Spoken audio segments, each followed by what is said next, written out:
Senior सहाफ़ी और तजियाकार जावेद चौधरी के मुताबिक 7 मार्च 2023 को आर्मी चीफ हाउस में मुल्क के 10 बड़े बिजनेसमैनों की army chief general Asim Munir और वजीर खजाना इसाक डार से मुलाकात हुई थी। मुझे किसी जरिए से पता चला इस मीटिंग के लिए गौहर एजाज ने अहम किरदार अदा किया था, लिहाजा मेरी इस बुध और जुमेरात को लाहौर में गौहर एजाज से 2 मुलाकातें हुई। गौहर एजाज ने बताया, मेरे साथ पंजाब के 5 बिजनेसमैन थे, जबकि 5 बिजनेसमैनों को आरिफ हबीब कराची से लेकर आए थे। यूं हम 10 लोग इस मीटिंग में शरीक हुए। कराची से आरिफ हबीब, बशीर जान मोहम्मद, मोहम्मद अली तब्बा, शाहिद सूरती और शहबाज मलिक थे, जबकि पंजाब से मैं, फवाद मुख्तार, शहजाद असगर, फैसल आफरीदी और मियां अहसन थे। मैंने पूछा, आप आर्मी चीफ से क्यों मिले? इनका जवाब था, पाकिस्तान माशी तौर पर तबाही के दहाने पर खड़ा है। हम 10 लोग ये महसूस करते हैं पाकिस्तान को इस वक्त हमारी जरूरत है। हम मुल्क के बड़े एक्सपोर्टर्स भी हैं और इम्पोर्टर्स भी, और हमारे पास 10 लाख लोगों की वर्क फोर्स भी है।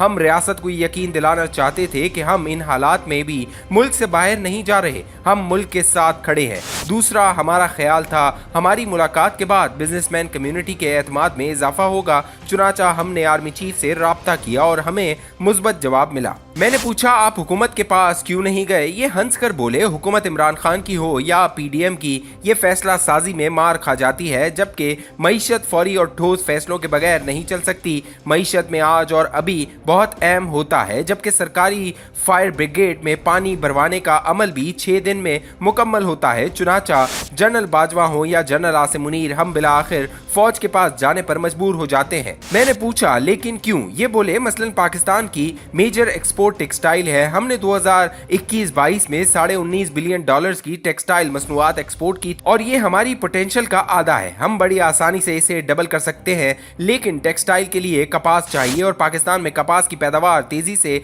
कम हो रही है। हम हर साल बाहर से $4 बिलियन की कपास मंगवाते हैं। इसका धागा और कपड़ा बनता है और फिर गारमेंट्स बनकर एक्सपोर्ट होती हैं। चुनाचा हमारे पास अगर कपास नहीं होगी तो एक्सपोर्ट रुक जाएगी और कपास खरीदने के लिए $4 बिलियन चाहिए, जबकि हमारे मालियाती ज़खायर $3 बिलियन से भी कम है। लिहाजा फिर कारोबार कैसे चलेगा? हम 10 साल से हुकूमत के दरवाजे पर टकरे मार रहे हैं। आप मुल्क में कपास का नया बीज आने दें ताकि हम अपनी जरूरत की कपास पैदा कर सकें। हमें बाहर से ना मंगवानी पड़े, लेकिन विफाक हमें सूबों के पास भिजवा देता है और सूबे हमारे पास अथॉरिटी नहीं है का जवाब देकर हमें दोबारा इस्लामाबाद रवाना कर देते हैं। दूसरा, हम हर साल $6 बिलियन का खाने का तेल मंगवाते हैं, जबकि हम बड़ी आसानी से मुल्क में कॉर्न, सूरजमुखी, कैनोला और सोयाबीन उगाकर ये $6 बिलियन बचा सकते हैं, मगर हुकूमत हमें पल्ला नहीं पकड़ाती। हमने इस दिन यह हकीकत आर्मी चीफ के सामने रखी और फौरी तौर पर यह फैसला हो गया, हुकूमत हमें जमीनें इकट्ठी करके देगी।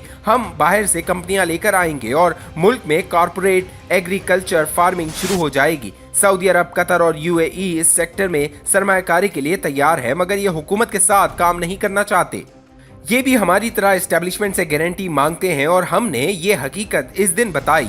बिल्कुल इसी तरह माइनिंग और आईटी में भी बेतहाशा पोटेंशियल है और चीन और अरब ममालिक इन सेक्टर्स में भी सरमायाकारी करना चाहते हैं, मगर मुल्क में सियासी इस्तेहकाम नहीं है, लिहाजा काम कैसे होगा? मैंने पूछा, क्या मीटिंग में कोई सियासी गुफ्तगू हुई थी? ये कतई लहजे में बोले, हरगिज नहीं, हमारा एजेंडा सिर्फ मईशत और बिजनेस था। ताहम बशीर जान मोहम्मद डालडा के मालिक ने इसाक डार से इतना कहा था, आप इलेक्शन करा दें, सियासी इस्तेहकाम के बगैर मुल्क नहीं चल सकेगा। मैंने ये सुनकर बशीर जान से पूछा था, अगर पीडीएम इलेक्शन जीत गई तो क्या इमरान खान नताइज मान लेंगे? मेरे इस सवाल का किसी के पास कोई जवाब नहीं था। मैंने पूछा, आर्मी चीफ का इस पर क्या रद्द-ए-अमल था? ये बोले, उन्होंने कोई रिस्पांस नहीं दिया था। मैंने पूछा, क्या एस्टेब्लिशमेंट मौजूदा हालात से परेशान है? ये बोले, आर्मी चीफ ने हमें कुरान मजीद और अहादीस का हवाला देकर बताया, इंसानों और कौमों पर ऐसे मुश्किल वक्त आते रहते हैं, अल्लाह ताला वक्त फेरता रहता है, हम भी बहुत जल्द इस मुश्किल से निकल आएंगे। मुझे इनकी गुफ्तगू सुनकर महसूस हुआ वहाँ भी तशवीश मौजूद है, लेकिन परेशानी नहीं है, ये लोग पुर उम्मीद है। मैंने पूछा, क्या इसाक डार IMF की वजह से परेशान थे? ये बोले, जी हाँ, ये थे। इनका कहना था तमाम शराइत मानने के बावजूद IMF हमारी नाक रगड़वा रहा है और जब तक ये मामला नहीं निपटेगा हम बहरान से बाहर नहीं आ सकेंगे। मैंने मशवरा दिया हमें मुतबादिल रास्ते भी तलाश करने चाहिए, हमें रूस और ईरान से सस्ता पेट्रोल लेना चाहिए, हमें एनर्जी में भी खुद किफालत का बंदोबस्त करना चाहिए। हम आखिर कब तक इस तरह हाथ फैलाते रहेंगे? मैंने पूछा, इमरान खान ने आपकी मुलाकात के बाद ये क्यों कहा ये वो लोग हैं जिन्होंने हमारी हुकूमत गिराई थी? ये हंसकर बोले, मैंने दिसंबर 2022 में 3 बिजनेसमैनों के साथ जवान पार्क में इमरान खान से मुलाकात की थी। मैंने इन्हें मशवरा दिया था आप सूबों में असम्बलियां न तोड़ें, मुद्दत पूरी करें और इलेक्शन वक्त पर होने दें, वरना मुल्क में अदम इस्तेहकाम हो जाएगा, मईशत भी जाएगी और आपको इलेक्शन भी नहीं मिलेंगे। लेकिन इनका जवाब था, मुझे मेरे वकील बता रहे हैं हुकूमत 90 दिनों में हर सूरत इलेक्शन कराएगी और यूं मैं दोनों सूबों में दोबारा हुकूमत बना लूंगा। मैंने इन्हें बताया, आप मेरी बात लिख लें, आपने अगर असम्बलियां तोड़ी तो 90 दिनों में इलेक्शन नहीं हो सकेंगे और आप सूबों से भी जाएंगे, मगर ये ना माने और आज आप सूरत हाल देख रहे हैं। चुनाचा हमने इनकी हुकूमत नहीं गिराई थी, हम तो दिसंबर 2022 में भी इन्हें बचा रहे थे। ये गड़ा इमरान खान ने खुद खोदा है और ये रोज दूसरों को इसका जिम्मेदार करार दे रहे हैं। मैंने पूछा, आपकी आर्मी चीफ से मुलाकात का क्या फायदा हुआ? ये हंसकर बोले, बहुत फायदा हुआ, बिजनेसमैन कम्युनिटी के एतमाद में इजाफा हुआ। पंजाब हुकूमत ने